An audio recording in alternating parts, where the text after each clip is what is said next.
이 복된 시간에 우리에게 주시는 하나님의 말씀은 마태복음 27장 57절에서 66절까지의 말씀입니다.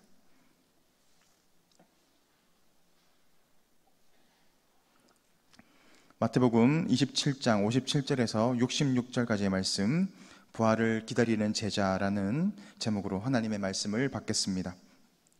마태복음 27장 57절에서 66절까지 말씀을 한 절씩 교독해서 읽겠습니다. 저물었을 때에 아리마대의 부자 요셉이라 하는 사람이 왔으니 그도 예수의 제자라. 빌라도에게 가서 예수의 시체를 달라 하니 이에 빌라도가 내주라 명령하거늘 요셉의 시체를 가져다가 깨끗한 세마포로 싸서 바위 속에 판 자기 새 무덤에 넣어두고 큰 돌을 굴려 무덤 문에 놓고 가니 거기 막달라 마리아와 다른 마리아가 무덤을 향하여 앉았더라. 그 이튿날을 준비일 다음 날이라.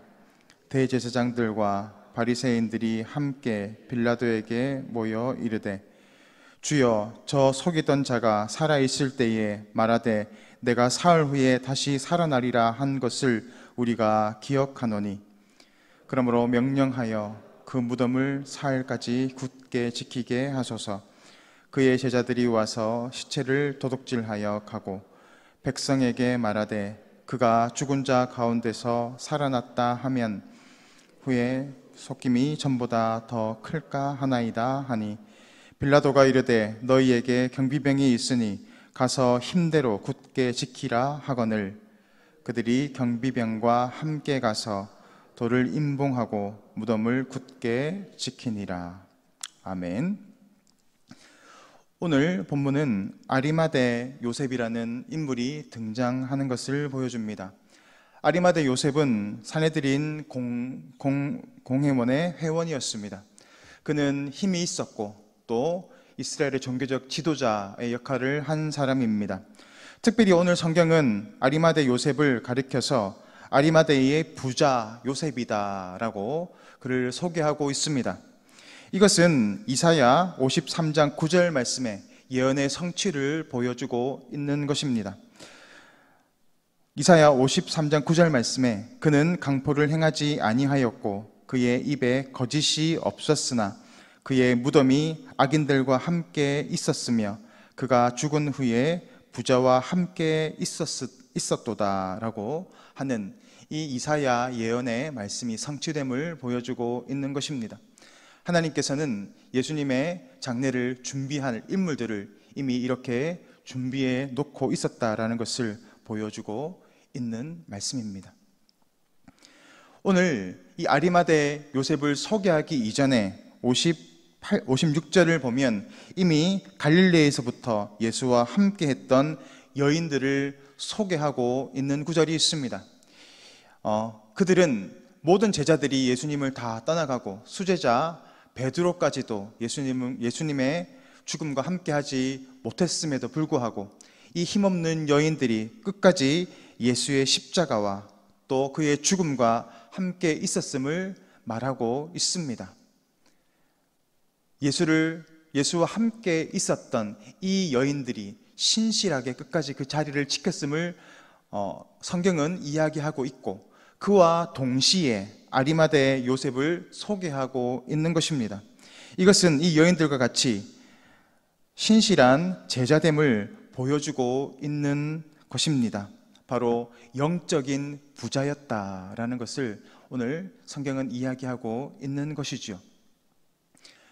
제자들은 끝까지 주님을 버리지 않겠습니다. 나는 주님과 함께 하겠습니다 라고 고백했지만 그들은 어려운 이런 시련 가운데에서 예수님을 버리고 이 자리에 없습니다.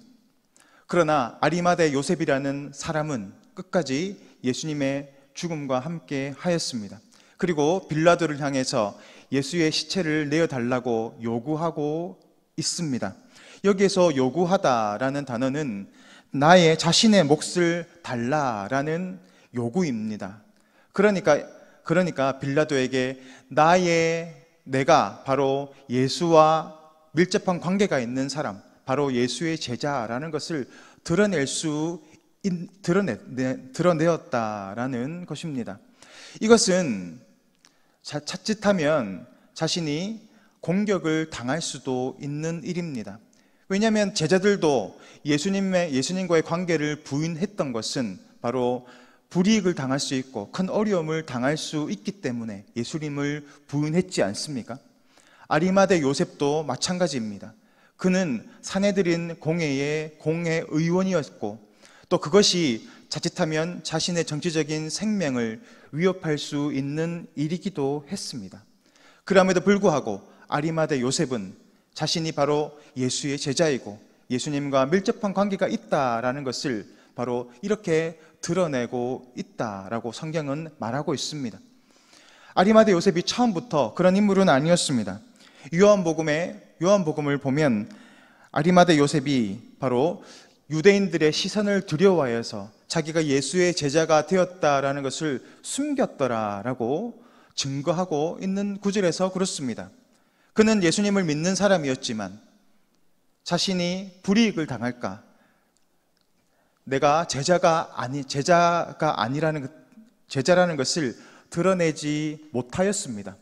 그런데 그가 그 십자가의 사건을 통하여서 그의 생각이 변화되기 시작하고 바로 이분이 하나님의 아들이 맞구나, 그리고 그의 믿음이 발동하기 시작하고 담대하게 빌라도에게 시체를 요구하는 그런 담대한 모습으로 나아갈 수 있었다라는 것입니다. 그는 예수님의 시체를 가져가기 위해서 십자가를 뽑았을 것입니다. 그리고 십자가에 달려 계시는 예수님의 머리에 있는 가시관을 벗겼을 것이고 손과 발에 있는 못을 뽑아내었습니다. 그리고 깨끗하게 씻어서 세마포에 쌌습니다. 요한복음을 보면 아리마대 요셉과 니고데모가 함께 나오는 것을 보게 됩니다. 그리고 몰약과 침향 섞은 것을 가득 가지고 와서 예수님의 장사를 지내었다라고 요한복음에서는 기록하고 있습니다. 이것은 바로 예수님의 장례를 준비하였음과 동시에 침향과 몰약은 시체가 썩는 것을 방지하는 방부제 역할을 합니다. 바로 부활을 준비하고 있었다라는 그들의 믿음을 보여주고 있는 것입니다.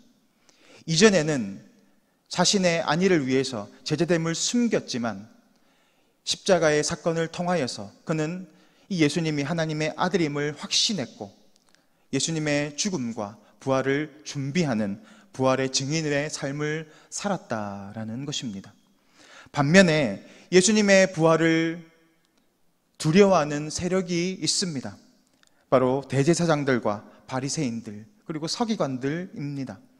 그들은 예수님의 부활을 막아야 했습니다. 그래서 그들은 빌라도에게 가서 경비병을 구해서 무덤을 막게 해달라고 합니다. 왜 그렇습니까? 그들도 십자가의 사건을 보았습니다. 예수님의 능력을 경험했습니다. 5,000명을 먹이시는 것을 보았고 죽은 자를 살려내시는 그 예수님의 능력을 경험했습니다. 그리고 예수님께서 사흘 뒤에 다시 살아나실 것도 들었습니다.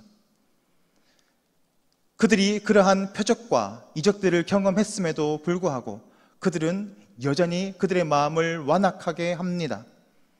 십자가의 사건을 바라보면서 어떤 사람들은 이분이 바로 하나님의 아들이구나 라고 고백했던 사람이 있는 반면에 오히려 그 사건을 바라보면서 마음을 완악하게 하는 사람이 있다라는 것입니다. 출애굽 시대에 애굽의 바로는 10가지 재앙을 경험하면서 그들은 오히려 마음을 완악하게 강팍하게 하였다라고 성경은 말합니다. 그런 경험을 바라보면 하나님은 살아계시구나, 하나님이 지금도 함께 하시는구나, 능력의 하나님이시구나 라는 것을 알고 믿으면 되는 일인데 그들은 오히려 마음을 강팍하게 하고 있습니다. 출애굽기 11장 10절 말씀을 다 같이 보겠습니다. 모세와 아론이 이 모든 기적을 바로 앞에서 행하였으나 여호와께서 바로의 마음을 완악하게 하셨으므로. 누가 바로의 마음을 완악하게 했다라고 하는 것입니까?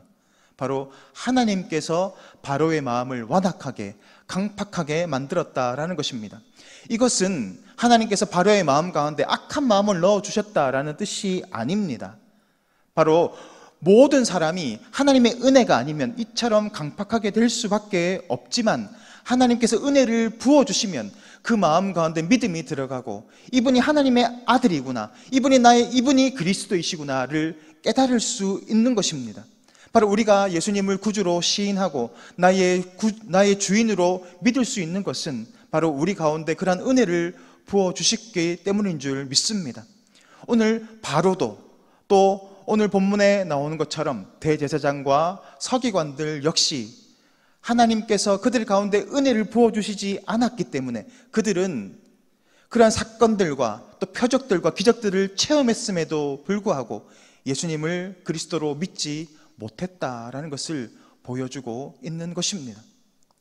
그들은 종교적인 열심이 있었고, 또 종교적인 지식들이 있었고, 성경적 지식들이 가득했습니다만, 하나님께서 그들 가운데 깨닫게 해주시지 않으시고 그들의 믿음을 열어주시지 않았을 때, 그들은 이처럼 예수님을 십자가에 못 박았을 뿐만이 아니라 예수님의 그 죽으심과 부활을 경험하면서도 그들은 예수님의 제자로, 하나님의 백성으로 나아가지 못했다라는 것입니다.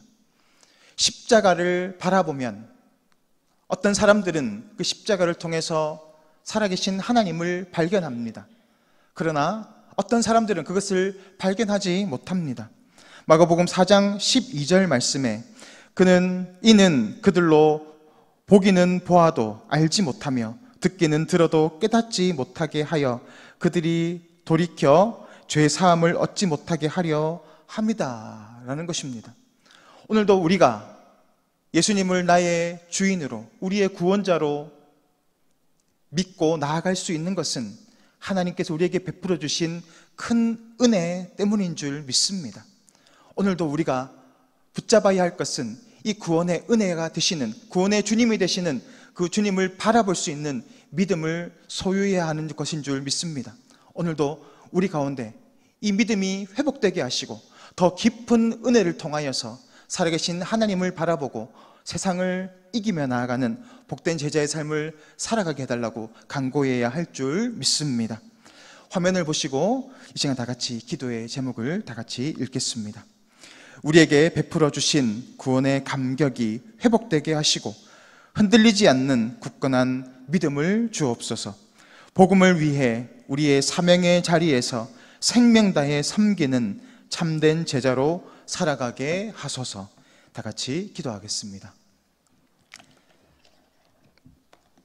우리의 능력이 되시는 하나님 아버지, 주님께서 우리에게 은혜를 베풀어 주시지 아니하시면 우리도 오늘 본문의 대제사장들과 바리새인들처럼 예수님을 십자가에 못 박고 그 십자가를 바라보고 부활을 바라보면서도 깨닫지 못하는 강팍한 마음의 사람으로 살아갈 수밖에 없음을 고백합니다. 우리에게 주셨던 그 구원의 은혜를 오늘도 붙잡고 놓치지 않게 하여 주시고, 구원의 감격이 우리 가운데 온전히 회복되게 하시고 믿음으로 살아계신 주님을 바라보는 참된 제자의 삶을 살아갈 수 있도록 성령 하나님 은혜를 더하여 주옵소서. 예수 그리스도의 이름으로 감사 기도드립니다. 아멘.